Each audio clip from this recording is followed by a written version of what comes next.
Top quality और consistent performance के लिए सिर्फ सिल्वर पंप नाम याद रखना। ಆದರೆ ಪೊಲೀಸ್ ಇಲಾಖೆ ಮೇಲೆ ನೀವು ಗೂಬೆ ಕೂರಿಸ್ತಾ ಇದ್ರಿ. ಮಾನ್ಯ ಸಿದ್ದರಾಮಯ್ಯನವರೇ, ನಿಮಗೆ ಸ್ಪಷ್ಟವಾಗಿ ಕೇಳಲಿಕ್ಕೆ ಬಯಸ್ತೀನಿ. 3ನೇ ತಾರೀಕು ಕ್ರಿಕೆಟ್ ಮ್ಯಾಚ್ ನಡೀತಲ್ಲ, ಸಂಜೆಯಿಂದಲೇ ಬೆಂಗಳೂರಿನಲ್ಲಿ ಬೀದಿಗಳಲ್ಲಿ MG ರೋಡ್ನಲ್ಲಿರ್ಬೋದು ಎಲ್ಲ ಕಡೆನೂ ಕೂಡ ಸಾವಿರಾರು ಜನ ಒಂದೊಂದು ಕಡೆ ಸೇರಿದ್ರು. ಬಿಗ್ ಸ್ಕ್ರೀನ್ಗಳನ್ನು ಹಾಕಿದ್ರು.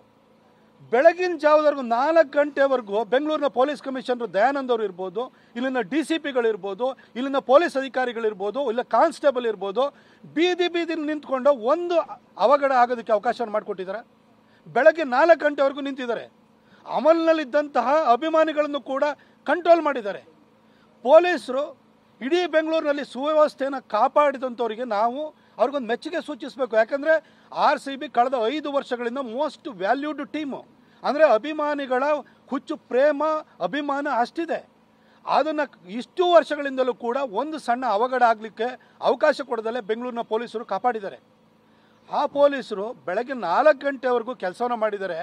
ಮನೆಗೆ ಹೋಗಿ ಒಂದು ರೆಸ್ಟ್ ತೊಗೊಳಕ್ಕಾಗಿಲ್ಲ. ಬೆಳಗ್ಗೆ 8 ಗಂಟೆಗೆ ನೀವು ಟ್ವೀಟ್ ಹಾಕ್ತೀರಿ, ಬನ್ನಿ ಸಂಭ್ರಮಾಚರಣೆಯಲ್ಲಿ ಭಾಗಿಯಾಗಿ ನಾವು ವಿಧಾನಸೌಧ ಎದುರುಗಡೆ ಕೊಟ್ಟು ಬಂದು ಕರೆಸಿ ತಲೆಗೆ ಟೋಪಿ ಶಾಲು ಹಾರ ಹಾಕ್ತೀವಿ ಅಂತ ಹೇಳಿ ಕರೆದವ್ರು ನೀವು.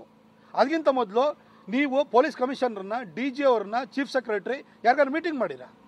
ಮೀಟಿಂಗ್ ಮಾಡ್ದಲೆ ಇವತ್ತು ತಲೆದಂಡೆ ಯಾರನ್ನ ಮಾಡ್ತಾ ಇದ್ದೀರಿ ಸರ್ ನೀವು?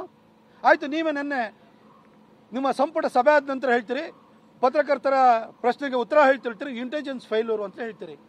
ಸರ್, ಹಾಗಾದರೆ ಬೆಂಗಳೂರು ಪೊಲೀಸ್ ಕಮಿಷನರ್ನ ನೀವು ಸಸ್ಪೆಂಡ್ ಮಾಡೋದಾದರೆ, DCP ಅವ್ರನ್ನ ಸಸ್ಪೆಂಡ್ ಮಾಡೋದಾದರೆ, ಹಲವಾರು ಪೊಲೀಸ್ ಅಧಿಕಾರಿಗಳನ್ನ ಸಸ್ಪೆಂಡ್ ಮಾಡೋದಾದರೆ, ಇಡೀ ಬೆಂಗಳೂರು ಪೊಲೀಸರನ್ನ ಅದಕ್ಕೆ ಹೊಣೆಯಾಗಿ ಮಾಡೋದಾದರೆ, ಇಂಟೆಲಿಜೆನ್ಸ್ ಫೇಲ್ಯೂರ್ ಇದೆಯಲ್ಲ, ಅದಕ್ಕೆ ಯಾರನ್ನ ಹೊಣೆ ಮಾಡಬೇಕು ಸರ್ ನೀವು? ಪೆಹಲ್ಗಾಮ್ ಅಟ್ಯಾಕಾದಲ್ಲೂ ಕೂಡ ಇಂಟೆಲಿಜೆನ್ಸ್ ಫೇಲ್ಯೂರ್ ಅಂತಿದ್ರಿ. ಇವತ್ತು ಇಂಟೆಲಿಜೆನ್ಸ್ ಫೇಲ್ಯೂರ್ ಅನ್ನೋದನ್ನ ನನ್ನ ನೀವು ಪತ್ರಿಕಾಗೋಷ್ಠಿ ಒಳಗಡೆ ನೀವೇ ಒಪ್ಕೊಂಡಿದ್ದೀರಿ. ಇಂಟೆಲಿಜೆನ್ಸ್ ಹೆಡ್ಡನ್ನು ಯಾಕೆ ಸರ್ ಬಿಟ್ಟಿದ್ದೀರಿ? ನಿಮ್ಮ ಕಾಂಗ್ರೆಸ್ MLA ಗಂಡ ಅಂತ ಬಿಟ್ಟಿದ್ದೀರಿ ನೀವು. ಅಲ್ಲಿ ಪ್ರೊಟೆಕ್ಟ್ ಮಾಡ್ಕೊಳ್ತೀರಿ ನೀವು.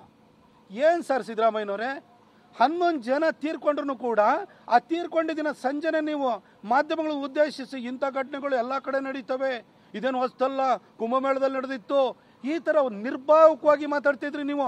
ಸೆನ್ಸಿಟಿವಿಟಿನೇ ಇಲ್ಲ ನೀವು. ಇವತ್ತು ಪಬ್ಲಿಕ್ ಒಪಿನಿಯನ್ನು ನಿಮ್ಮ ವಿರುದ್ಧ ತಿರುಗಿತು, ಮಾಧ್ಯಮಗಳು ನಿಮ್ಮ ವಿರುದ್ಧ ತಿರುಗಿದು. ಹಾಗಾಗಿ ಈ ಒಂದು ತಿಪ್ಪೆ ಸಾರಿಸೋದಕ್ಕೋಸ್ಕರ ಯಾವುದೋ ಒಂದು ಬಲಿಪಶುನ ಹುಡ್ಕೊಂಡ್ಬಂದಿದ್ರೆ ಅದು ದಯಾನಂದ್ ಸರ್ ಆಗಿದ್ದಾರೆ, ಇಲ್ಲಿ DCP ಶೇಖರ್ ಆಗಿದ್ದಾರೆ, ಬೆಂಗಳೂರಿನ ಪೊಲೀಸರಾಗಿದ್ದಾರೆ.